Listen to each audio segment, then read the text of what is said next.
sallallahu aleyhi ve sellem demişti ki, bilirsiniz müflis kimdir? Burada sual kimi koyur?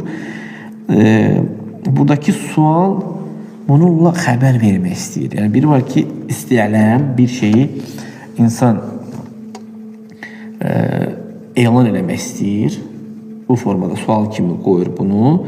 Biri de var ki, insan sualı cahilliğinden, başa düşməməzliyindən koyur. Peyğəmbər sallallahu əleyhi və səlləm burada sualı qoyması istəyilən idi. Yəni ki, xəbər vermək bölümündən idi. Yəni sual verir, sonra xəbər verəcəkdi. Yəni ki, bilməməzliyindən deyildi. Yəni ola bilsin ki, yəni bir insan da bilmir və o şeyi soruşur, sualı verir. Bəzi hallarda qarşıda müraciət olan kəsi ayıltmaq kimi o sual verilir. Necə Peyğəmbər sallallahu əleyhi və səlləm sualı verərdi, qarşıdaşları ayıltmaq kimi, sonra isə nə edərdi? Və yaxud da həmin kəslərdən onun hökmünün təqririni almaq üçün bu formada o sualları qoymaq olur. İkinci misal isə Peyğəmbər sallallahu əleyhi və səlləmin sözündə Peyğəmbər sallallahu əleyhi və səlləm soruşulur rutab barəsində. Rutab xurmanın yaşıdır. Yaş xurma birinci meyvə olur. Rutab deyirlər ona. Sonra tamır olur. Rutabı tamırla satmaq barəsində soruşanda Peyğəmbər sallallahu əleyhi və səlləm deyir ki, əyyənqusu izə cəffə, sual qoyur Peyğəmbər sallallahu əleyhi və səlləm. Ona deyirlər ki, həmin o rutabı tamırla, yəni xurma ilə satmaq olar. Mən sən məsələn 5 kilo bundan verirəm, mən 2 kilo bundan verir, suallar. Deyir ki, həmin o yaş meyvə, həmin o xurma yaş olanda rutab deyirlər. Quruduqda naqisləşirmi?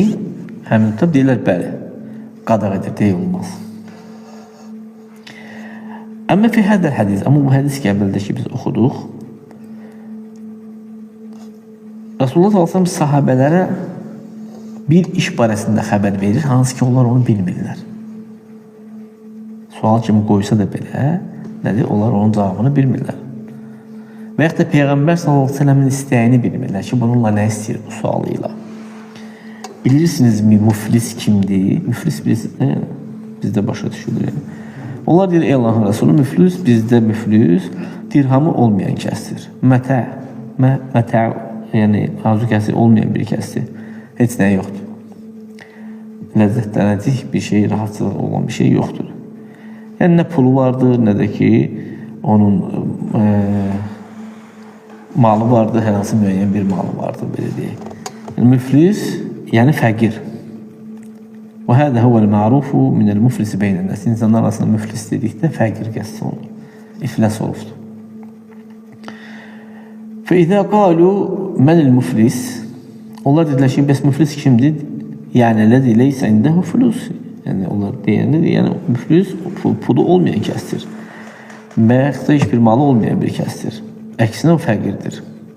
Rasulullah sallallahu əleyhi və səlləm ki, müflis qiyamət günü namazla, orucla, zəkatla gələn kəsdir.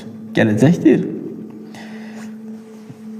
Başqa rivayətdə dağlar qədər yaxşılıqlardan gələcəkdir. Yəni, böyük bir yaxşılıqlarla həsənətləri olacaqdır onun. Böyük yaxşılıqlar qədər sərvət olacaq, böyük bir sərvət olacaqdır. Lakin bunu söyübdür, bunu vurubdur, bunu mallanıbdır, bunu qanlı tökübdür.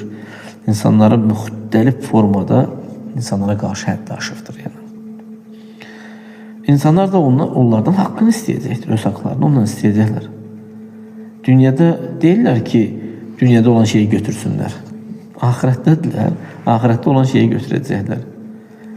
Ahirətdə də onlar üçün nədir? Həmin o qisas onlar üçün olacaqdır, həmin kəsdən alınacaqdır. Yəni, həmin kəsin yaxşılıqlarından götürüləcək, haqqına girilən kəsin yaxşılıqlarına qoyulacaqdır. Bu adillikdir, bu haqq ilə qisasdır. Onun yaxşılıqları qutardıqda pisliklərindən götürülüb həmin kəsə veriləcəkdir. Sonra həmin kəs cəhənnəmə atılacaqdır, Allah qorusun. Yaxşılıq olmayandan sonra pisliklə ged, Allah zor eləsin.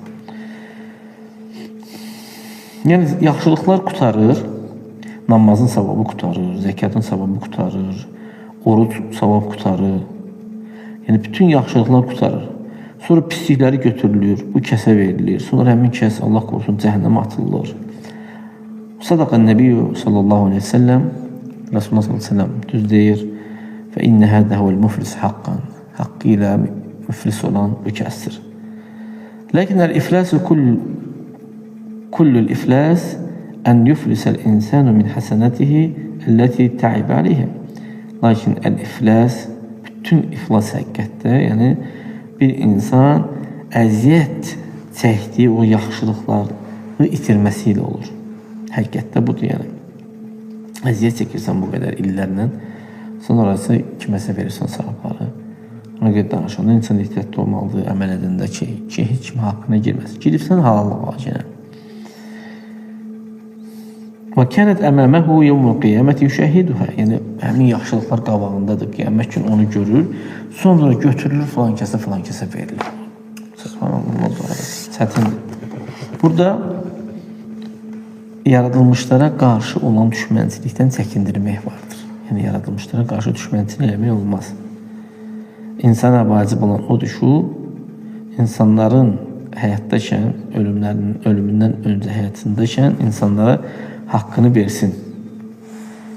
Hətta yekuna qısasu fid dünya mimmə istatiya. Yəni, güc çatdığı qədər qısas dünyada olsun. Amma axirətdə isə orada nə dirham var, nə dinar var. Hətta insan öz nəfsini belə insan öz nəfsini fəda edəcəkdir. Yəni, eləsə belə o da yoxdur. Yalnız yaxşılıqlardır. Yaxşılıqlarını verəcəksən, pisliklərini götürəcəksən. Əuzubillah. Resulullah s.a.v. deyir ki, bu kəsin yaxşılıqlarından götürüləcəkdir və filan kəsin yaxşılıqlarına qoyulacaqdır. Yaxşılıqları qutardıqda pisliklərindən götürüləcəkdir. O kəsin, yəni haqqına girilən kəsin pisliklərindən götürüləcək, haqqa girən kəsə veriləcəkdir, sonra cəhənnəmə atılacaqdır. Əuzubillah. Lakin bu hədis o demək deyil ki, həmin kəs əbədi olaraq cəhənnəmdə qalacaq. O demək deyil. Yəni ki, müsəlman kəs tövhid əhli isə o əbədi cəhənnəmdə qalmayacaqdır. Əksinə, etdiyi pisliyin miqdarı qədər o kəs əzab olunacaqdır. Sonra bundan sonra onun gedəcəyi yer cənnətdir. Mömin cəhənnəmdə əbədi olaraq qalmır. Lakin od olduqca şiddətli istidir. Əuzubillah. Çox şiddətlidir. İnsan odda səbir edə bilmir. Hətta bir an olsa belə. Allah qorusun. Yəni, bir dənə gözünün qabağına gətirgən dünyadakı vulkanları onun içində düşməyi, yəni, insan hələ orada insan düşür, ölür dünyada. Amma axirətdə ölüm yoxdur. Əuzubillah. Yəni, bu axirət